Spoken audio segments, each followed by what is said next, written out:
আসসালামু আলাইকুম। দুপুর 12টা 10 বাংলাদেশ বেতার রংপুর। সকলকে ঈদের শুভেচ্ছা জানিয়ে স্থানীয় খবরে আমন্ত্রণ জানাচ্ছি মনোয়ারা মোজাম্মেল রুমা।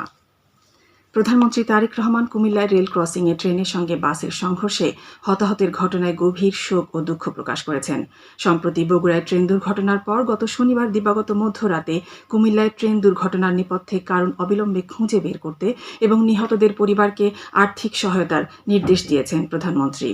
তিনি বলেন, ট্রেন বাস সংঘর্ষে তদন্ত করে প্রতিটি ঘটনায় সংশ্লিষ্টদের ব্যর্থতার জন্য দৃষ্টান্তমূলক আইনগত ব্যবস্থা নেওয়া হবে। প্রধানমন্ত্রীর প্রেস সচিব সালেহ শিবলি গতকাল একথা জানিয়েছেন। লালমনিরহাটে উৎসবমুখর পরিবেশে সর্বস্তরের মানুষের সাথে ঈদ শুভেচ্ছা বিনিময় করেছেন দুর্যোগ ব্যবস্থাপনা ও ত্রাণমন্ত্রী অধ্যক্ষ আসাদুল হাবিব দুলু। গতকাল শহরের কালেক্টরেট মাঠে এই উপলক্ষে আয়োজিত অনুষ্ঠানে তিনি সর্বস্তরের মানুষকে ঈদ শুভেচ্ছা জানান এবং কুশল বিনিময় করেন। পরে একই স্থানে সাংস্কৃতিক অনুষ্ঠান পরিবেশিত হয়। এছাড়া লালমনিরহাটে 3 দিনব্যাপী ঈদ আনন্দ উৎসবের দ্বিতীয় দিনে জমজমাট সাংস্কৃতিক পরিবেশনায় মুগ্ধ হয়েছেন দর্শকরা। উৎসবের দ্বিতীয় দিনে মিজান অ্যান্ড ব্রাদার্স ব্যান্ড ও সোনার বাংলা সার্কাস ব্যান্ডের পরিবেশনায় মুখর হয়ে ওঠে অনুষ্ঠানস্থল। অনুষ্ঠানে প্রধান অতিথির বক্তব্যে দুর্যোগ ব্যবস্থাপনা ও ত্রাণমন্ত্রী অধ্যক্ষ আসাদুল হাবিব দুলু বলেন, সুস্থ বিনোদন একটি সমাজকে সুস্থভাবে পরিচালনায় গুরুত্বপূর্ণ ভূমিকা রাখে।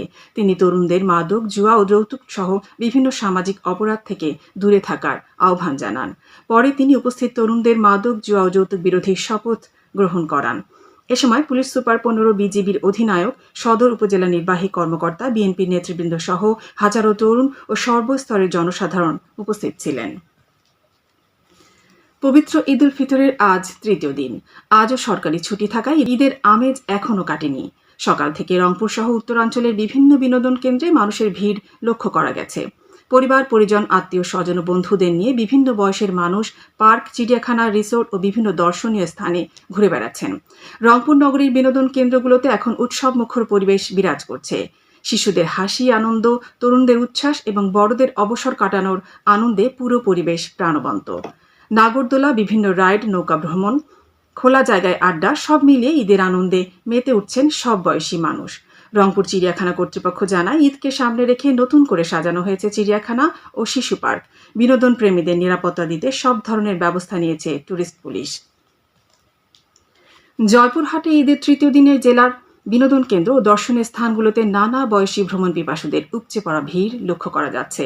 এসব বিনোদন কেন্দ্রের মধ্যে শিশু উদ্যান, DC park, the friends island ও হারাবাতি ইকো রিসোর্ট, 5 বিবি বিপ্লবী ডাক্তার আব্দুল কাদের পৌর পার্ক, লকমার প্রাচীন জমিদার বাড়ি, তুলসীগঙ্গা নিমাই শাহ পীরের মাজার এলাকা, ক্ষেতলালের নিঃশব্দ বিলের ঘাট ও আছরাঙ্গা দিঘি এবং কালাইয়ের নন্দাইল দিঘি সহ জেলার প্রাকৃতিক সৌন্দর্যে ঘেরা নিরিবিলি দর্শনীয় অন্যান্য স্থানসমূহে বিনোদন প্রেমীদের উপস্থিতি চোখে পড়ার মতো।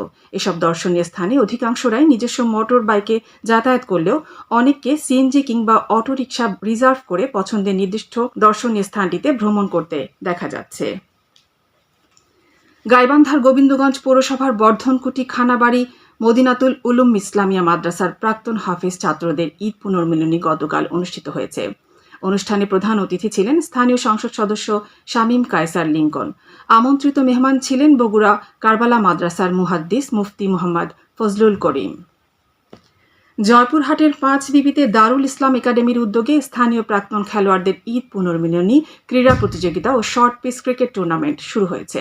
গতকাল একাডেমি প্রাঙ্গণে ঈদ পুনর্মিলনী অনুষ্ঠানের উদ্বোধন করেন সংসদ সদস্য ফজলুর রহমান সাঈদ। 6 ওভারের এই শর্ট পিচ ক্রিকেট টুর্নামেন্টে স্থানীয় 16টি ক্রিকেট টিম অংশগ্রহণ করছে। খেলার খবর ক্রিকেট। কুড়িগ্রামের রৌমারী উপজেলার দিগলাপাড়া সরকারি প্রাথমিক বিদ্যালয় মাঠে আজ থেকে দিগলাপাড়া ক্রিকেট টুর্নামেন্ট শুরু হয়েছে। সকালে সংসদ সদস্য মোহাম্মদ মুস্তাফিজুর রহমান এই টুর্নামেন্টের উদ্বোধন করেন। উদ্বোধনী খেলায় যাদুরচর একতা ক্লাব টসে জিতে চাকতাবাড়ি ক্রিকেট ক্লাবের বিপক্ষে এখন ব্যাট করছে। টুর্নামেন্টে স্থানীয় 8টি দল অংশগ্রহণ করছে। সবশেষে আবহাওয়া। আজ সন্ধ্যে 6টা পর্যন্ত পূর্বাভাসে বলা হয়েছে, দেশের অভ্যন্তরীণ নদী বন্দরগুলোর জন্য কোনো সতর্কবাণী নেই এবং কোনো সংকেতও দেখাতে হবে না। খবর শেষ হলো। বাংলাদেশ বেতারের ঢাকা, চট্টগ্রাম, রাজশাহী, খুলনা, রংপুর, সিলেট, বরিশাল, কক্সবাজার এবং বান্দরবান কেন্দ্রের AM, FM এর অনুষ্ঠান অ্যাপের মাধ্যমে অনলাইনে প্রচার করা হচ্ছে। গুগল প্লে স্টোর এবং অ্যাপল স্টোরে অ্যাপটি পাওয়া যাচ্ছে। আমাদের পরবর্তী স্থানীয় খবর প্রচারিত হবে বেলা 2টা 5 মিনিটে।